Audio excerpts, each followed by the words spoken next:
안녕하세요. 공월천부경 제19강 진행하겠습니다. 천부경을 해석하려면 이제 천부의 실체를 밝혀야 되는데 지금 계속 탐구를 같이 해나가고 있습니다. 그래서 천부라고 하는 것은 우주 로고스 정보 체계라고 볼 수가 있는데 그것이 그 정보체에 새겨져 있는 거죠. 그러니까 그 정보체를 합쳐가지고 천부인이라고 하는 거죠. 그럼 이 정보체의 그게 실체가 뭐냐? 그거는 첫 번째는 태극이었다고 하는 거죠. 그리고 이 태극은 바로 하나의 우주를 구성하는 우주 세계수의 씨앗을 뜻하는 것이다라고 하는 겁니다. 그리고 이것이 불교에서 얘기하는 유식 철학의 그 아래야식 종자라고 해서 마음의 종자라고 하죠. 의식의 종자라고 하는 겁니다. 그래서 모든 것이 마음으로부터 나온다고 할 때 그 마음, 그 정보, 의식을 총체적으로 담고 있는 씨앗이다라고 하는 아래야식 종자. 그리고 이것이 그 전시안에 해당된다고 하는 거죠. 미국 1달러 칩해가지고 설명을 했습니다. 그래서 여기를 기초로 해서 우리가 내감반조 수련을 하게 되면은 이 아래야식 종자의 그 심정령이 발동을 하면서 우리 자신을 이제 변화시키는 과정을 진행을 하게 되는 거죠. 그리고 다섯 번째 와서 우주알이다라고 표현해서 코스믹이고 바로 까르바라고 해서 히란야 까르바, 타타가타 까르바 해서 우주알이라는 의미가 있다고 했습니다. 그래서 이거는 그 김일부 선생님의 정역에 바로 방고의 알로 표현돼 있어가지고 우리가 이 우주알이라는 개념을 통해서 이해를 하면은 좀 더 깊이 이해를 할 수가 있다라고 하는 겁니다. 그래서 지난 시간에 이제 우주알의 그 내부 구조의 그 형상에 기초를 해서 여기 대삼합 육생이라는 요거를 이제는 해석을 이제는 들어갔는데요. 그래서 여기서 대라는 게 뭐냐? 그러니까 우리가 우주알이라는 거는 그 형상이 이렇게 돼 있는 거죠. 이렇게. 그래서 이렇게 돼 있어가지고 요 그림을 잘 기억을 하시면 좋습니다. 여기 보면은 어, 어떤 한 존재가 있죠. 이 존재가 이렇게 용뱀이 휘감고 있죠. 휘감고 있고 그리고 봉황의 날개를 달고 있다 이거죠. 그러면 요 구조 자체가 이렇게 이제 하나의 알이라는 거예요. 그래서 여기 보면 여기 알 껍질이 깨져서 이렇게 나오는 걸 표현해 주고 있어요. 여기 알 껍질이 깨진 게. 그래서 여기가 12황도가 이렇게 돌아가는 거죠. 그래서 하나의 세계를 표현한다는 거죠, 우주. 그러니까 요게 우주 알이란 말이에요. 그러면은 여기서 요게 이제는 이게 용뱀을 제가 궁이라고 했고 요 봉황을 우리가 을이라고 했으니까 이게 이제 궁을이라고 하는 거죠. 이게 바로 궁을이다라고 하는 궁을. 근데 이 궁울이라는 것이 어떤 한 존재의 몸에 휘감고 있고 날개가 달려있는 구조로 이렇게 되어 있는데 이 존재가 바로 방고라고 제가 표현했습니다. 요 우주의 주인이라고 하는 거죠. 방고가. 요게 방고다 그런 얘기입니다.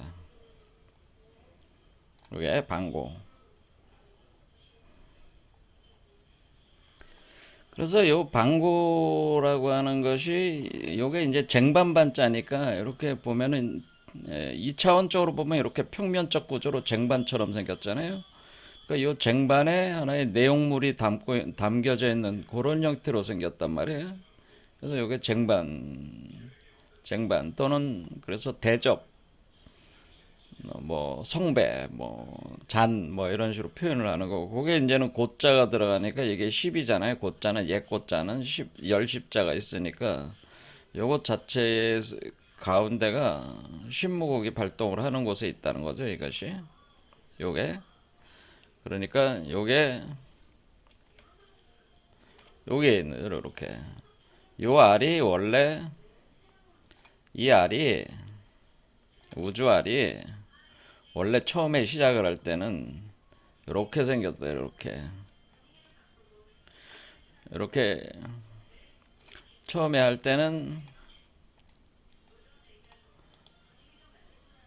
이렇게 뱀이 휘감고 있는 거죠. 뱀이.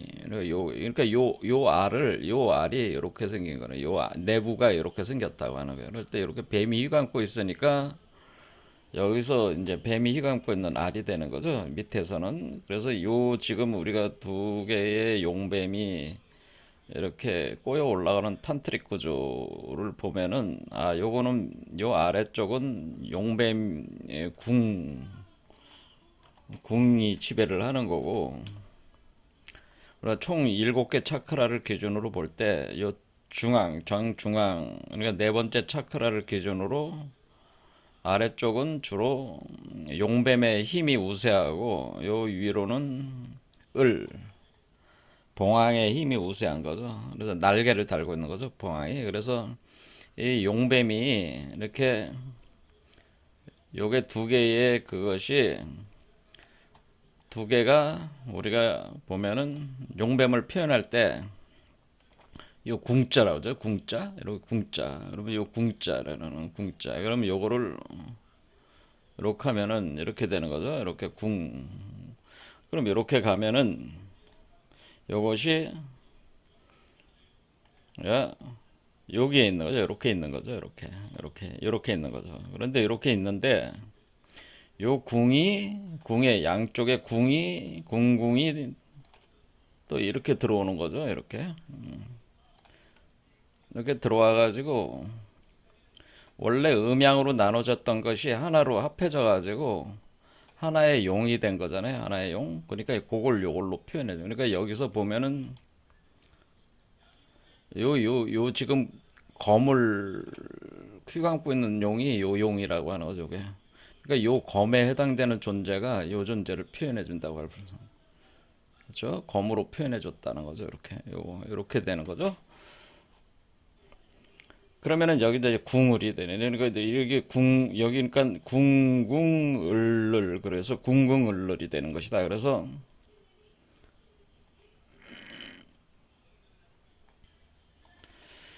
그러면 요런 구조로 이제는 여기가 두 개가 뱀이 두 개니까 궁궁 그다음에 을이 날개가 이제 두 개, 양쪽에 날개니까 을 해서 궁궁을를 그래서 이걸 궁궁을를 메커니즘이라는 그래서 우리가 전통적으로 우리 도참 비결시에 나오는 궁궁을을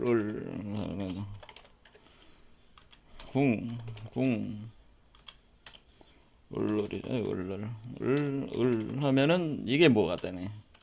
이것이 우리로 보면은 아만 이렇게 되는 거다. 아만 그러니까 버그마자에다가 만자가 되는. 우리가 그 불교에서는 또는 저 독일 그 히틀러가 썼던 스와스티카하고 비슷한 건데 아만이라고 되는 거다. 아만이라고 되는 거. 궁궁을룰 이런 메커니즘이다. 그래서 이 궁궁을룰 메커니즘이 이제는 이렇게 도는 거니까 돌면서 여기서 그러니까 우리 인간 이 소주체인 인간의 몸에서 궁궁을룰이 이제는 메커니즘이 돌아가는 거니까 어떻게 됩니까? 이 우주알, 그렇죠? 요 우주알이 요게 궁궁일 때는 이렇게 용뱀의 알이고 을을일 때는 뭐예요? 이거는 새알이 되는 거죠, 새알. 그래서 요 새알이 돼가지고 새가 이렇게 이제는 이렇게 알을 깨고 나와야 되는 거예요. 그러니까 여기서 새가 알을 깨고 날아오르면은 그러니까 여섯 번째 차크라에서 새가 완성이 돼가지고 알을 깨고 일곱 번째 차크라로 나가는 거죠.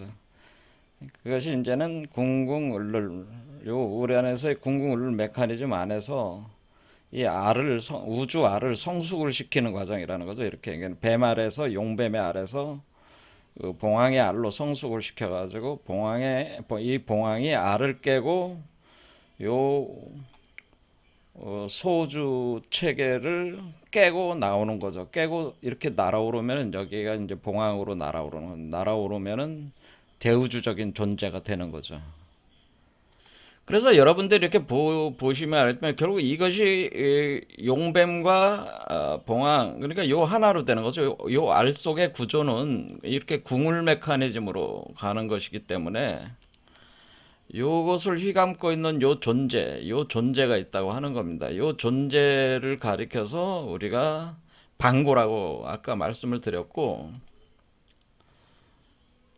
이 존재가 구체적으로 그 우주적, 그러니까 이 우주 아래 주인이 되는, 이 우주 아래 주인이 되는 때가 그거를 대인이라고 하는 거로, 대인. 그래서 여기서 천부경에서 여기 대삼합 육생이라고 하는 말 자체가 대삼합 육생에서 대라는 말이 바로 요게 오한극이라는 편이었다. 지난 시간에 설명을 드린 겁니다. 그러니까 여기서 보면은 우리가 만자를 듣고 아자 있으면은 아만 구조로 해가지고 이렇게 올라갈 때에 결국 이렇게 이제 깨고 나오는 건데, 여기 보면은 결국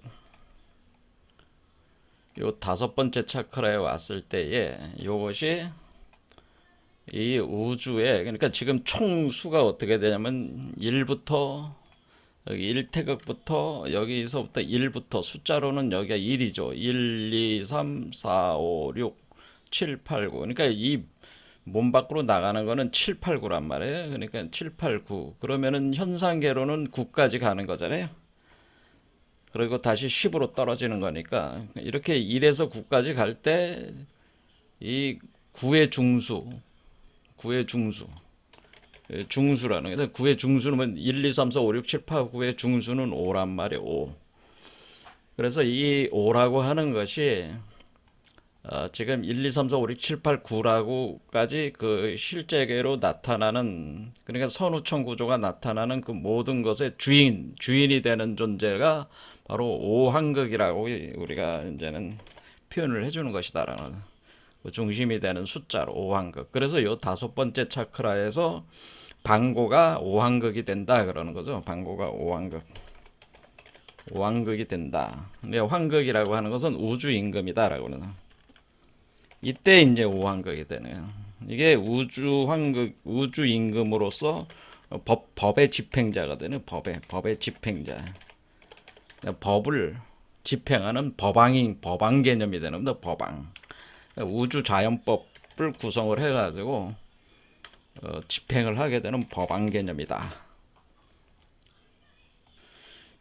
그래서 요 오왕극이 법왕이 되는 요 오왕극이 되는 지점, 요를 대라고 했다라는 건데, 대라고 해가지고 대인이다라고 그래. 그래서 이 대라고 하는 것이 대인이라는 표현이라는 거죠. 대인. 여기서 대인이 출현을 한다라는 대인.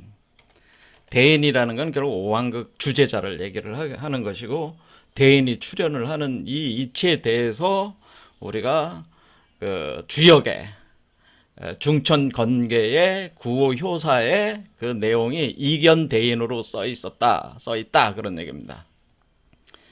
그래서 이거 중천 건계를 이렇게 봐가지고 여기서 비룡제천 이견대인 구효사잖아요. 요 양효를 구라고 하는 거예요. 그리고 그 중수가 5가 여기 와 있잖아요. 그래서 구호효사의 비룡제천, 그러니까 비룡이니까 이 용은 뭐예요? 지금 날개를 달고 날아오는 요런 용을 가리키는 거죠. 요 용이 지금 날개를 달고 올라와 있잖아요. 그러면 요 용이 지금 어떤 형상이에요? 요 용이 여러분들이 딱 보시면은 결국에는 이 용이 지금 여기 있는 용이 어떤 용을 얘기하는 거냐면은 여기 안에 있는 이걸 얘기하는 거죠. 여기. 그러니까 여기. 지금 여러분들이 날개를 달고 용이 있잖아요. 그러면 여기 날개를 달고 용이 날개를 달고 있는 형상이잖아요. 그렇죠? 그래서 여기 이렇게 그러니까 제가 드리는 말씀은 여기 있는 이것이 여기 바깥에 있는 이 소우주적 개념을 얘기하고 있는 게 아니고 요 안에 있는 요를 얘기를 하고 있는 것이다라고 하는 거죠. 여기서 얘기할 때에 잠룡물룡, 혈룡제천, 제전, 그 다음에 비룡제천, 황룡유해 할 때 용이라고 하는, 여기서 용이라고 하는 그 개념이 어떤 용이냐면은 이 안에 있는 요 용을 얘기하는 거는 요 용을, 그렇죠. 요 용을 얘기하는 것이다, 그런 얘기입니다. 그때 우리가 비룡제천 한다고 그래요. 비룡제천. 그러니까 이게 이제 다섯 번째 차크라에 오면은 요게 이제 비룡제천 상태가 되는 거죠. 그러니까 날개를 달고 올라온 거잖아요, 용이. 그러니까 용의 힘이 떨어진 게 아니고 아래는 용뱀의 힘이 강하고 위에는 봉황의 힘이 강하지만은 그 용이 어때요? 봉황의 힘을 타고, 그렇죠? 하늘로 비상하는 힘을 타고 날아오르는 거기 때문에 여 여섯 번째 차크라까지 용이 지배를 계속 하고 있는 거죠. 올라올 때까지 계속 지배를 하고 하는 힘이에요. 그런데 여기서 봉황이 만약에 이 용의 힘을 이기지 못하면은 다시 소우주로 들어가는 거고요. 용의 힘을 이기고 나오면은 여기 알을 깨고 나오는 개념이 돼서 봉황이 되는 거란 말이에요. 그러니까 이게 알을 깨고 나올 수 있느냐 없냐, 이 안의 세계를 완성해서 알을 깨고 나올 수 있냐 없냐가 우리가 소주체로서 남아있냐 대우주체로 나올 수 있냐라는 문제인데, 문제는 뭐냐면은 일단은 우리가 소우주든 대우주든 그 우주 자체, 우리가 생성되는 이 우주 자체의 주인, 제가 드리는 말씀은 이 우주 자체의 주인으로서 그 주인이 등장을 해야 되는데 그것을 오황극이라고 하는 것이다 라고 하는, 그 오황극이 등장을 할 때는 용의 모습으로 등장한다, 비룡으로 등장을 하는 것이다 라고 하는 거죠. 그러니까 이 오황극이 되더라도 이 우주알 자체의 오황극인 것이지, 그렇죠? 이 우주알 자체 오황극인 것이지, 이 우주알 자체 오황극이지만은 이 소우주적 구조를 깨고 나오지, 이거를 껍질을 깨고 소우주적 구조를 타파하고 나오질 못하면은 이 소우주의 대우주가 그냥 먹혀버리는 거란 말이야. 다시 대우주알이 먹혀버리는 거니까 오황극이 됐다고 해서 끝난 게 아니라는 거죠. 그래서 여기서 571묘연 할 때, 그래서 여기서 핵심적인 게 오황극이 됐다고 되는 게 아니라 7로 나가야지만이 되는 거라요. 근데 7로 나갈 때 가장 중요한 게 일묘연 현상이 있다고 하는 거죠. 그 일묘연 현상이라고 하는 것이 대삼합 1, 그러니까 3, 여기서 1, 3이 1이 되는 그 종자가 확실하게 만들어지는 그 현상에 의해서 좌우된다고 하는 것이, 그래서 얘기하고 있는 거예요, 천부경이.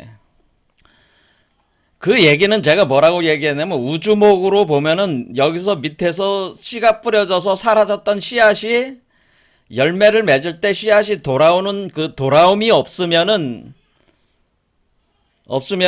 이 소우주를 열고 나올 수가 없다는 거예요. 그러니까 우리가 이것이 결국에는 여섯 번째 차크라에서 열매를 맺게 되는 건데, 이게 이제는 여기 다섯 번째 차크라까지 온 뒤에 여섯 번째 차크라 들어갈 때 여기서 열매를 맺게 되는데, 그 열매를 맺을 때 어떻게 되는 거냐면은, 지금 우리가 다섯 번째 차크라는 여러분들이 딱 보시면은 알겠지만은, 이게 지금 여기가 지금 다섯 번째 우주알 차크라까지는 그냥 황극이에요, 황극.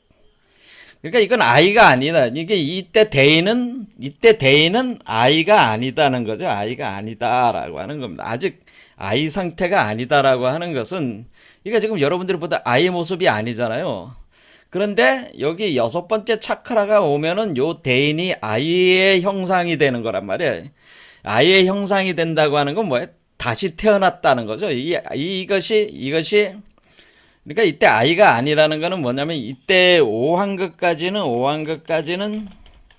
홀로그램으로 구성된 것이다 라는, 홀로그램으로 구성이 된 것이지 어떤 아직 어떤 물질 구조로 완성된 것은 아니다. 그것은 아니다라는 거예요. 그러니까 물질 구조로 완성됐다고 하는 것은, 이건 우리가 얘기할 때 그 아이라고, 어린아이, 태아라고 하는 거죠. 이 태아로 완성된 것은 아니라는 거예요. 이해가 되시죠? 그러니까 여기서 이 일단 오황극이 먼저 정립이 딱 된 뒤에, 우주알 자체 된 뒤에 이 우주알 자체가 아기 우주로서의 물질 구조가 되는 거는 여섯 번째 차크라라고 하는 거예요. 그렇죠. 이거 여기는 아이가 아니고 홀로그램.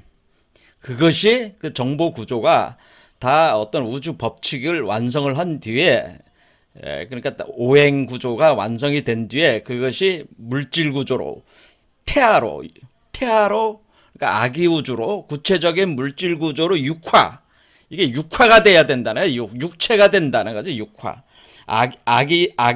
아기로 육화, 그러니까 태아로 육화. 태아로 육화라고 하는, 우리가 육체가 된다는 뜻이야. 육체가 된다 할 때 육화가 바로 6이라는 거죠. 숫자 6. 근데 이게 태아로 육화가 안 되면은 그냥 하나의 하늘 세계에서의 그냥 홀로그램 세계에서 그냥 끝나버려. 흩어지는 것이야. 그냥 하나의 그 홀로그램이야. 그냥 홀로그램으로 흩어지는 것이고, 태아로 육화가 완성이 되면은 이제 구체적인 현실적인 물질 구조를 딱 갖는 거죠, 이게. 그러니까 요 지점이 5를 먼저 완성하고 육화가 되는 이 점이 중요해요.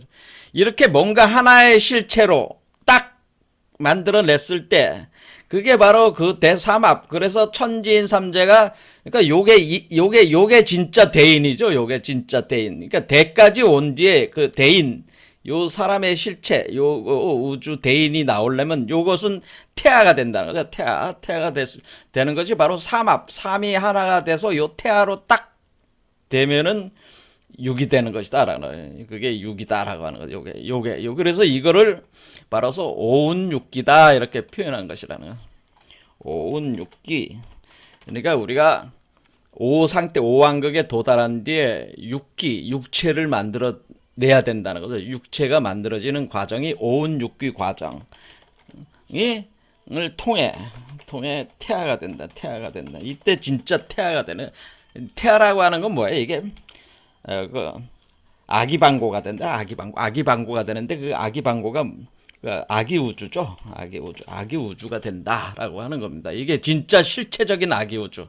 그러니까 단순히 그림만으로 존재하는 게 아니라 에너지로만 존재하는 게 아니고 물질, 기운으로만 있는 게 아니라 물질 형상 구조로 그릇으로 정확하게 딱 나오는 것이 오운육기 과정이다라고 하는. 요게 있어야지만이, 그러면 이제 그게 된 뒤에 뭐가 돼야 되니? 이렇게 된 뒤에 알을 깨고 탁 태어나야지, 7이 돼야지 되는 거죠. 그게 바로 오칠일묘연이라고 하는 겁니다.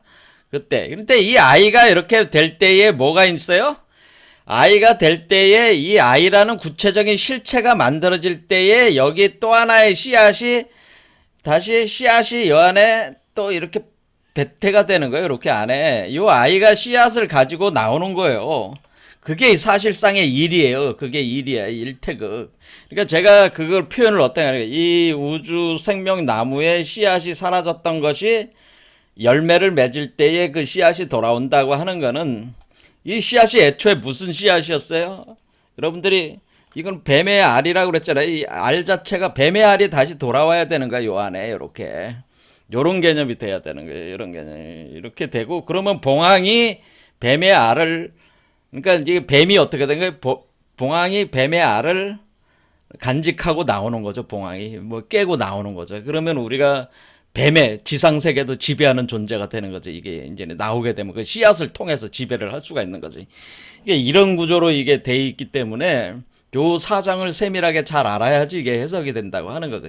그래서 요 삼합 1, 인중천지 1, 그게 다 그걸 뭐를 가리킨 거예요? 요걸 가리게 돼. 그럴 때 요 존재를, 요거를 이제 대인이라고 우리가 치면은, 이 방고를, 요 존재는 요 아이를 가리켜서 요 아이 자체는 성인이라고 합니다. 성인. 그러니까 성스러운 인간, 성인이다.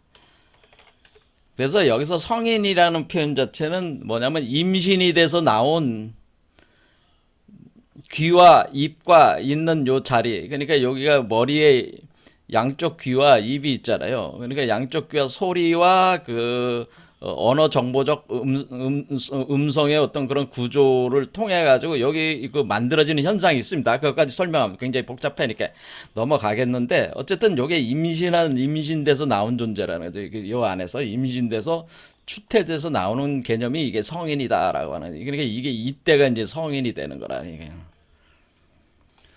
그래서 요때를 우리가 도참 비결수에서 진사성인 출이다라고 하는 겁니다. 그러니까 그러니까 우리가 자축인묘 진사, 그러니까 여기로 보면 자축인묘 진사, 그러니까 진에서 사로 이렇게 진사지간에서 성인이 출현을 한다 그런 뜻이에요. 그럴 때 이게 성인이 된다고 하는. 그래서 결국 이 대인을 통해서 이 대인 자체가 성인이 되는 거죠. 대인이 태아의 모습으로 이렇게 구현이 되면은 그게 성인이 되는 거죠. 자, 이런 식으로 이제는 되는 것이다라고. 그래서 여기 비룡제천 이견대인이 이제 뭔지 아시겠죠? 우주환극이라는 얘기구나. 이게 구호지존, 바로 우주환극이라는 얘기구나. 그거를 우리가 그 카발라에서는 그거를 가리켜서 요거를 가리켜서 대성인간이라고 했다는 거죠. 대성인간 아담 카드몬이라고 했다는 거죠.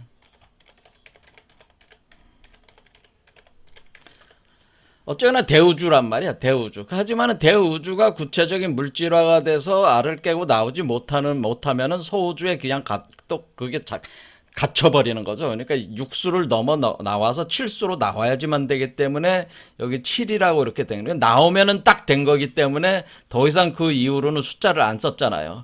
7, 8, 9로 그냥 간다고 앞에다가 써놨기 때문에 7까지 나오는 게 목표니까 7에다가 초점을 또 줬잖아요. 그래서 5, 7, 1묘연. 그랬죠. 그래서 여기서 1이 되는 게 중요하다고, 요 1 종자, 사라졌던 종자가 들어오는 게 중요하다는 의미를 놓기 위해서 여기다 2를 쓴 거란 말이에요. 인중천지일. 요 삼합의 과정이 1이 되는 거죠. 다시 천진삼재로 석상거 쪼개졌던 것이 다시 하나로 돌아오는 씨앗이 돼서 여기서 하나로 합한다. 합해서 오왕극에서 1이 더해져 가지고 6이 된다라고 하는 것을 이렇게 이제는 설명을 한 것이다 그런 얘기입니다. 이렇게 볼 수가 있다는 거예요. 그러니까 이것은 결국 우리가 그 수행 과정에서 우리가 궁울영부 빈몸 활성화라고 하는 메커니즘. 그러면 이 환극은 사실은 이 환극을 복사한 거란 말이에요. 그러죠. 자, 여기서 볼 때 얘가 지금 하도의 오왕극을 낙서의 오왕극으로 복사한 거죠. 그러니까 얘는 얘의 복사물이란 말이에요. 얘는 뭐예요? 이미 태아로 태어나가지고 우주 환극이 돼서 지금 대우주를 운영하고 있는 주제자가 된 거잖아요. 그러니까 얘는 소우주적 구조를 혁파하고 나와가지고 대우주적 존재가 돼서 대우주를 관장하고 있는 존재인데, 이 존재에 의해서 이 새로운 소우주적 인간들은 이게 복사, 요거를 이제 복사를 하는 거죠. 복사. 이게 대우주 환극을 복사해 놓는데, 그 환극을 복사해 놓고 요 태아로 이렇게 만들어져서 나와야 되는 거죠. 그러니까 요 과정 자체가 복사 과정이다. 그래서 정보가 카피가 된다, 복사가 된다고 하는 개념은 요거와 요거는 같은 것인데, 이거는 시작하는 오고, 예? 요거는 복사된 오다. 그래서 이거는 하도의 오와 오는 시작하는 오고, 이 대우주의 오고, 요거는 여기서 만들어져서 올라오는 오다라고, 복사돼서 올라오는 오다, 낙서에 오는. 그래서 제가 하도 낙서에 오왕극이라는 개념들이 하도 낙서의 핵심적인 개념으로 돼 있어가지고, 이것이 이 복사 개념으로 이렇게 돼 있어가지고, 하도는 하늘에서 땅으로, 낙서는 땅에서 하늘로 올라가는 개념으로 이렇게 서로 돼 있어서 하락총백 백수, 그러니까 하도는 55수 다 합하면은 낙서는 45수에서 백수를 하락 총백 개념으로 해서 구현돼 있다고 제가 말씀을 드렸죠. 이렇게 되네, 이렇게. 그렇죠. 이렇게 하락 총백. 그래서 점들이 쭉 이렇게 있는 게 뭐 하도와 낙서의 점들을 찍어 놓은 겁니다. 여기 안에 두 개가 합해지면서 이게 내려오는 과정과 올라가는 과정이 같이 구변구복의 운동을 이걸 표현해 준 거죠. 이렇게. 그러니까 따져보면은 이 소우주도 이렇게 되지만은 사실 요 우주 아래 대우주가 또 이렇게 그러니까 이렇게 만들어져 나오는 거잖아요. 그러니까 이 태극에서 또 태극이 하나 나오는 거야. 조그만 태극이 또 하나 나오는 거란 말이야. 이렇게. 이렇게 자 이런 개념으로 돼 있단 말이에요. 그러니까 이 태극에 대해서 이게 제대로 이해한 사람도 그래서 동양 철학에서 많지가 않다고 하는 거예요. 태극에 대한 개념도 정확히 이해한 사람이 그렇게 많지는 않다 하는 것은 태극에서 또 태극이 나온다고 하는 사실을 아는 사람이 많지가 않단 말이에요. 근데 그 태극에서 태극이 나오는 거는 태극 자체가 무국을 기반으로 해서 솟아오른 거기 때문에 무국의 기초에서 태극에서 또 태극이 태어나는 개념으로 나오는 거거든요. 자, 아무튼 그런데 관념적으로 되면 좀 더 복잡해지니까 이와 같이 소주체인 인간의 몸에서 대우주알을 일단은 포태해서 오한극체로 만든 뒤에 그것을 태아로 구성을 해가지고 그것을 봉황체로 알을 깨고 나오게 하는 거. 이게 바로 궁울영부 빈몸 활성화다. 그래서 그거를 제우주 오한극을 소우주 오한극에 복사를 해나가는 거니까 대우주 오한극은 얘는 아버지라고 하는 거예요. 얘는 아바이요, 아버지요. 하나님 아버지요. 그래서 얘는 하나님 아버지요. 하나님 아버지요. 얘는 하나님 아버지야. 그렇죠. 그래서 얘를 갖다 우리가 환인이라고 한 거죠. 환인. 그래서 환인도 잘 보시면 환인이라는 글자 안에도 대자가 들어가 있잖아요. 여기 보면은 환인. 요 환인이라는 환자 자체가 우주알이라고 그랬잖아요. 제가 이 환자 자체가 뭐라고 그랬어 제가. 이 환자 자체가 요게 환이라고 그랬죠. 요게 환이라고 그랬잖아요. 근데 여기에 그러면 여기 대우주 환각이라는 게 어디 있습니까? 여러분 여기 네모 안에 대자가 있죠. 대자 실에 얘가 대우주의 그 대우주의 대인인 요 대라는 뜻이죠. 얘가 원래가 대를 요 대로 복사를 해드리는 거잖아요. 복사라는 거니까 얘는 뭐야? 얘는 아들이 되는 거지. 아들.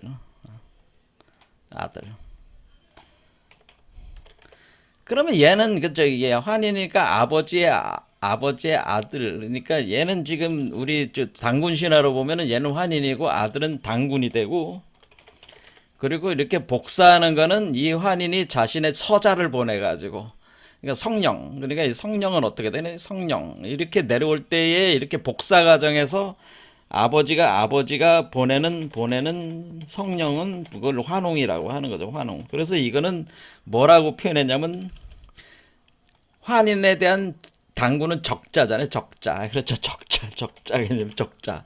그러니까 진짜 그 권위를 상속받는 자지만 성령은 뭐야? 그걸 매개해주는 자식이니까 이거는 그냥 서자라고 한 거란 말이에요. 성령. 이거는 환웅은 서자다. 그렇게 표현해 준 거예요. 그래서 서자와 적자의 개념이 이렇게 있는 거죠. 그러니까 환인의 적자는 당군이고 서자는 환웅이고, 그걸 성령과 성자라고 하는 성자라고 하는 것을 이런 식으로 이제 의미를 줘서 이렇게 해석을 했다라고 이렇게 이해를 하셔도 되는 거죠.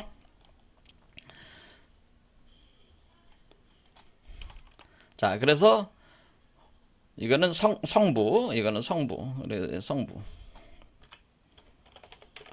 성부, 성신, 성자, 이렇게 우리도 이제 이런 구조로 돼 있다고 하는 거예요. 그런데 그게 인간의 몸에서 포태돼 가지고 포태 양생 욕대 관왕의 이치로 이것이 이 알이 성숙돼서 나오는 거기 때문에 포태 왜 임신되는 거죠? 포태 양생 욕대 관왕의 이치로 사람 몸에서 어떻게 돼?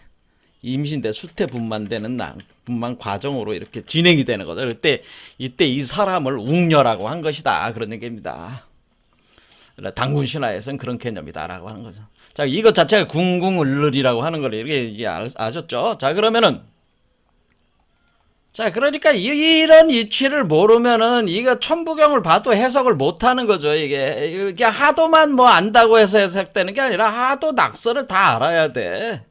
그리고 궁울영부 빈몸 활성화 과정 자체에 대한 이해가 없으면은 해석을 못 하는 거예요. 이게 자체가 이게 지금 천부경은 해석을 할 수가 없는 거예요. 그래서 제가 볼 때는 천부경을 해석한 사람이 제가 없다고 자꾸 얘기하는 거는 이 이치를 아는 사람이 당대에 국내에 없다라고 제가 얘기를 하는 거예요. 그런 사람이 없다. 현재 이해하고 있는 사람이 없다. 그것도 아주 세밀하게 이해하고 있는, 제가 대충 이해하는 거 가지고는 안 되고요. 상당히 그 세밀하고 정밀하게 이해를 하고 있어야지 그 어떤 그 실수 없이 풀 수가 있는 건데, 그 해석해낼 수가 있는 건데, 그런 사람이 없다고 하는 겁니다. 동서양의 그 이치에 대해서 상당히 깊이 아는 사람만이 이걸 사실 풀 수가 있는 거예요. 천부경도.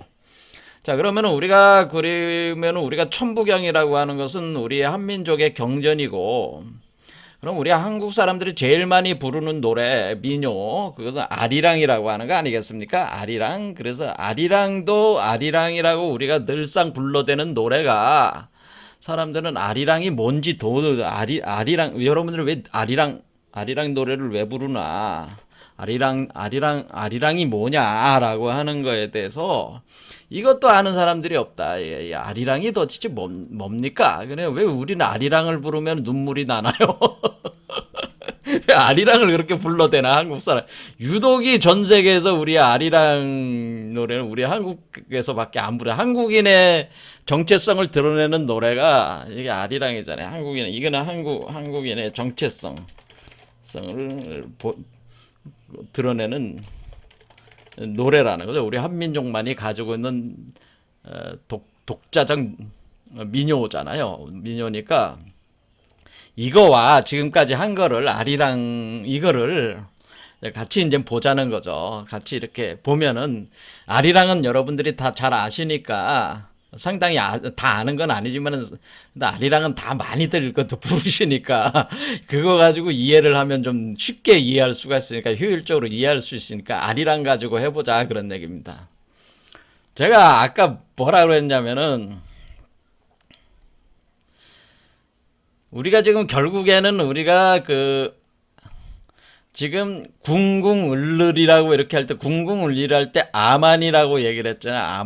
아만이라고 얘기할 때, 아리라고 하는 것은 사실은 그게 우리가 아리랑 이렇게 할 때, 아리랑 이럴 때 아리랑이라고 하는 것을 우리가 그냥 일반적인 언어잖아요. 그럴 때 우리는 굳이 이거를 한자로 이렇게 바꿀 수도 있긴 있어요. 그런데 이제는 바꾼 것이 뭐 다양한 방식으로 이런 식으로 아리랑, 이건 아리라는 제가 한 거고, 보통 아리랑 이렇게 하기도 하고, 뭐 여러 가지, 그 한자는 뭐 일종의 그 음을 가차한 거니까, 음을 빌려서 하는 거니까 한자 구성은 자유자재로 할 수 있다. 그런 얘기도 할 수는 있어요. 그렇죠.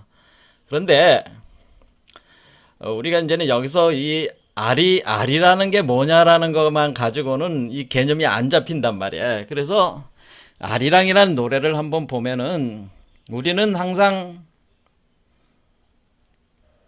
그 아리랑이라는 노래는 뭐 대표적인 게, 여기 아리랑 노래 이제 자료 조사를 한 거 보면 정선 아리랑, 진도 아리랑, 밀양 아리랑이 우리 그 한국의 3대 아리랑이라고 합니다. 그런데 우리가 지금 많이 부르는 아리랑은, 나홍규라는 사람이 만든 그 영화인가? 거기에 그 아리랑이라는 영화가 있는데, 거기에 경기 아리랑 또는 서울 아리랑이라고 부르는 거를 많이 부르고 있다. 뭐 그런 얘기입니다. 그런데 아리랑은 엄청 종류가 많죠. 근데 정선 아리랑, 진도 아리랑, 밀양 아리랑, 그리고 경기 아리랑 또는 서울 아리랑, 이 되게 요것만 가지고 이제 이것도 다 보려는 건 아니고 핵심적인 후렴구만 보려고 하는 겁니다. 그래서 우리가 아리랑이라는 노래의 후렴구, 그러니까 우리가 밀양아리랑은 아리아리랑 스리스리랑 아라리가 났네, 뭐 아리랑 고개로 날 넘겨주소, 뭐 이런 식으로 되잖아요. 강원도 아리랑은 아리아리 스리스리 아라리요, 아리아리 고개로 넘어간다. 정선아리는 아리랑 아라리요, 아리랑 고개로 넘어간다. 진도아리랑은 아리아리랑 스리스리랑 아라리가 났네, 아리랑 응응응 아라리가 났네, 뭐 이런 식으로 한다는 거예요. 그리고 뭐 경기아리랑 뭐 여기 보면은 후려면 아리랑 아라리요, 아리랑 고개로 넘어간다. 북한 아리랑도 뭐예요? 아리랑 아라리요, 아리랑 고개로 넘어간다. 뭐 이것도 같은 거죠. 그래서 주로 아리랑이라는 많이 쓰고, 그리고 뭘 써요? 쓰리랑도 많이 쓴다. 쓰리랑 좀 많이 쓴다. 아리랑 쓰리랑. 그래서 아리와 쓰리가 같이 움직이는 아리와 쓰리,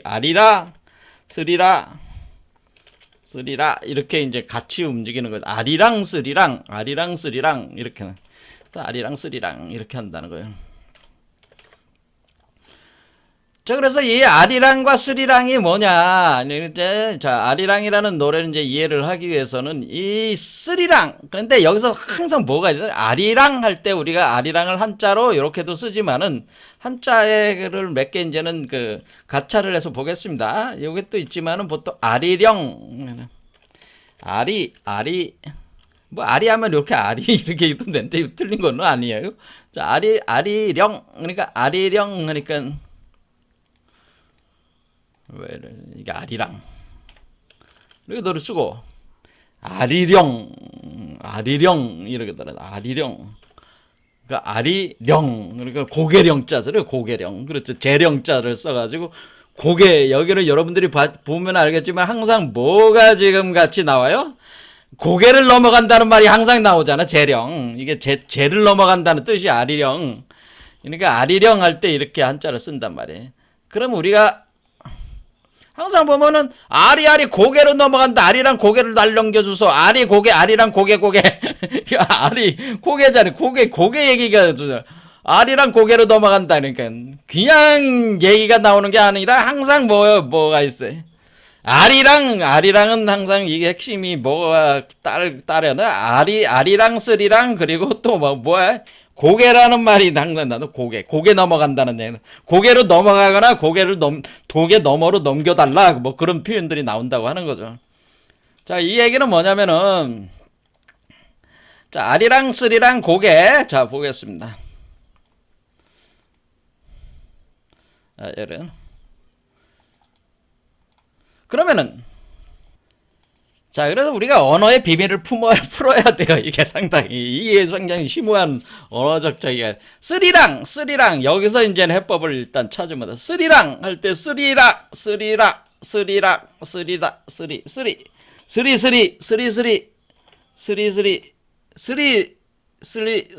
할 때 쓰리라는 말은 무슨 뜻이냐?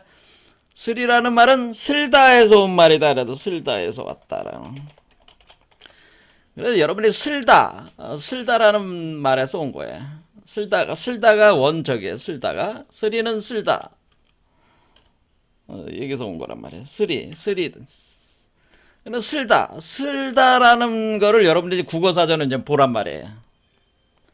자, 국어사전에 뭐 슬다 이렇게 해서 검색을 해봤습니다. 검색해보면은 슬다라고 하는 것은 뭐 슬다일 해석이 있는데 여기보다는 이제 슬다이 보겠습니다. 슬다이 쇠붙에 녹이 생기는 거를 슬다라고 하는 게 그러니까 여러분들이 이제 철 같은 데 보면은 녹이 슬면은 아주 동글동글한 게 이제는 쇠붙에 이렇게 붙어 있잖아요. 산화철이 되면은 그러니까 아주 시뻘겋게 변하면서 적철이 되면서 동글동글한 게 이제 맺히잖아요. 그리고 그와 같이 쇠붙에 녹이 생긴다 그런 뜻이에요. 쇠붙에 녹이 생긴다.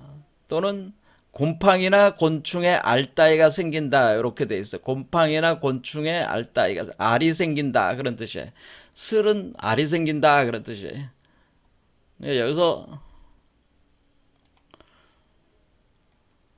자 그래 곰팡이나 곤충의 알이 생긴다 이런 뜻 그렇죠?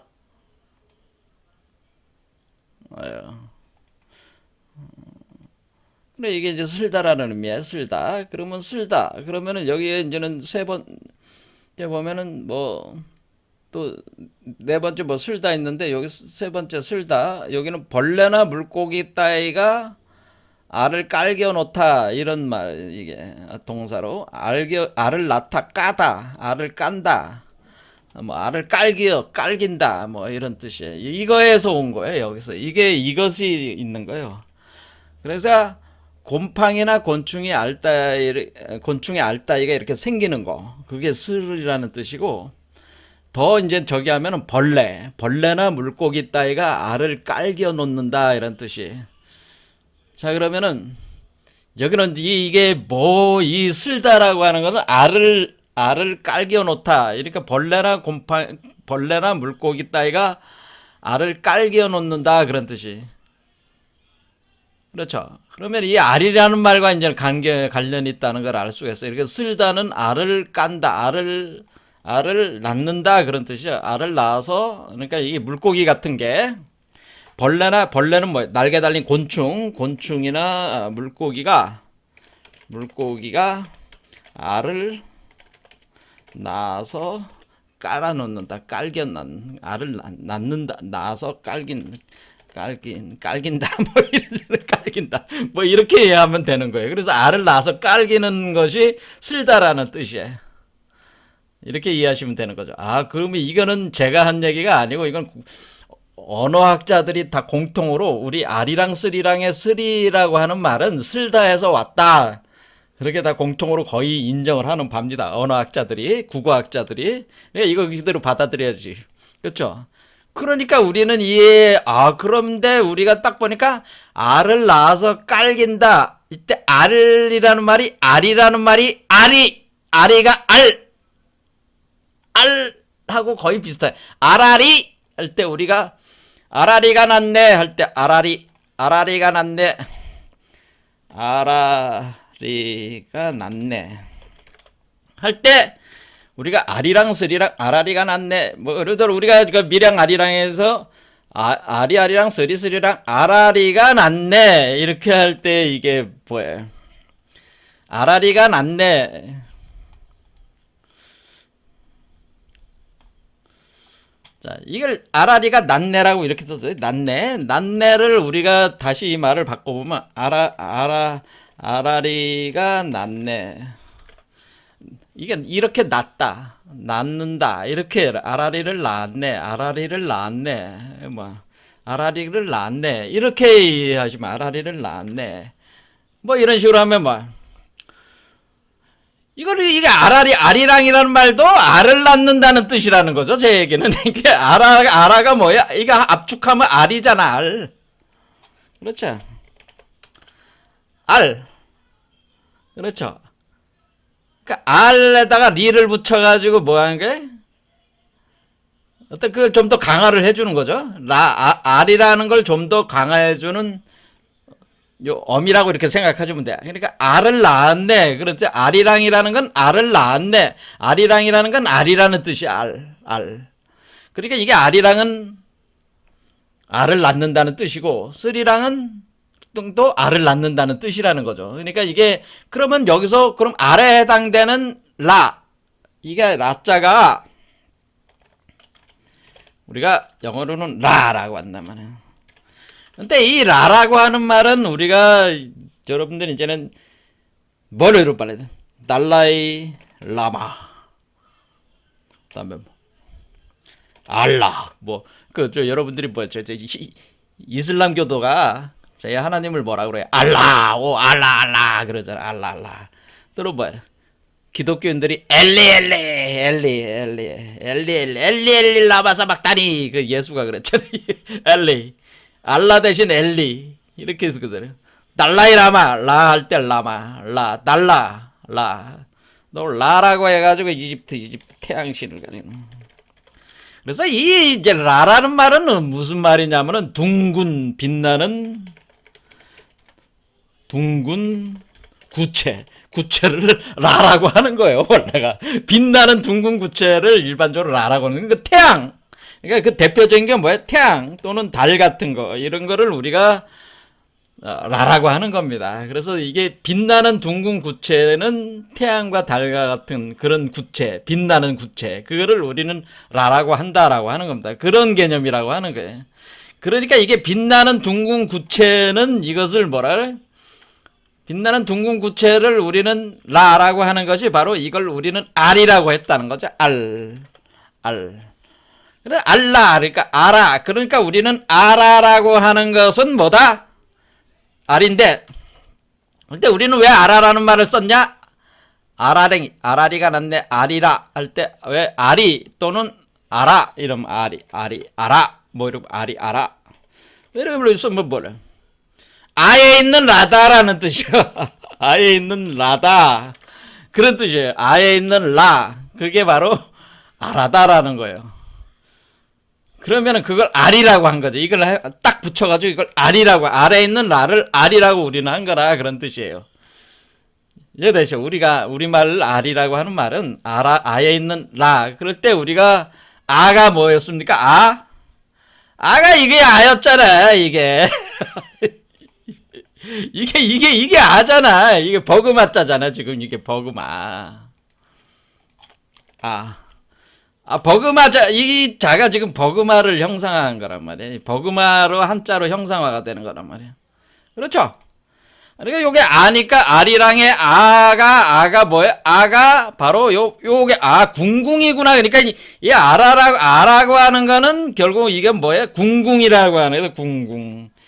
궁궁. 이건 궁궁이구나. 궁궁. 그러니까 이거는 궁궁인데 이거는 서로 궁과 궁을, 이게 궁이자, 이 궁과 이 궁을 서로 등지게 만들었을 때 궁이잖아요. 그런데 이렇게 등지게 만들었을 때 여러분들은 뭐를 볼 수가 있어요? 요게 십자가가 있잖아요. 십자가.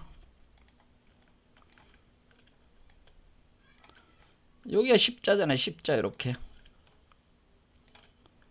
십자가 딱 있죠. 이렇게 요게 안에 신무국이, 이게 그러니까 이 아라고 하는 이 말 자체는 지금 뭐라는 거라어요? 이 아라고 하는 것 자체는 지금 두 마리 뱀, 그것을 음양이라고 할 수가 있는 거죠. 이 두 마리 뱀이 등지고 있을 때 생기는 거기 뭐가 생겨요? 두 마리 뱀이 등지고 있는 공간이, 거기 두 마리 뱀이 등지고 있는 거기에 뭐가 있다는 거야? 그 두 마리 뱀이 등지는 게 지금 안 돼. 두 마리 뱀이 등지고 있을 때 있을 때의 그 신무국, 지금 이게 십자가죠. 10이잖아. 10. 그러니까 신무국을, 그러니까 우리가 일시무시일 할 때 무라고 하는 요 무가, 신무국이 두 마리 뱀이 등지고 있을 때 신무국이 그게 아라고 표현한 것이다. 이런 얘기예요. 그래서 이걸 백십자라고 하는 겁니다. 백십자가 있다. 네, 십자가가 있다라고 하는 거죠. 그러니까 여기에 십자가, 요 십자 안에, 여기가 십자 안에, 신무국 안에 R이 있다, 라가 있다라고 하는 그 라는 이 R이 있다라는 뜻이라는 거죠. 그러니까 결국 여기서 이렇게 딱 보면은 이렇게 있는 게, 여기 딱 있으면은 얘가 R이잖아요? 얘가 R이라고 그랬잖아요, 제가? 여기 딱 있는 거죠. 요 가운데 딱 있으면은 요게 태극이었잖아, 태극. 딱 있으면은 요게 R이라는 의미라는 거죠. 요게 R. 그러면 얘는 라라고 하는 거죠. 얘가 바로 라라고 하는 거죠. 얘를 가리켜서 우리는 라라고 하는 것이다 라고 하는 그물라자를 쓴다는 거죠. 그물라자. 그러니까 한자로는 그물라자를 쓰게 된다.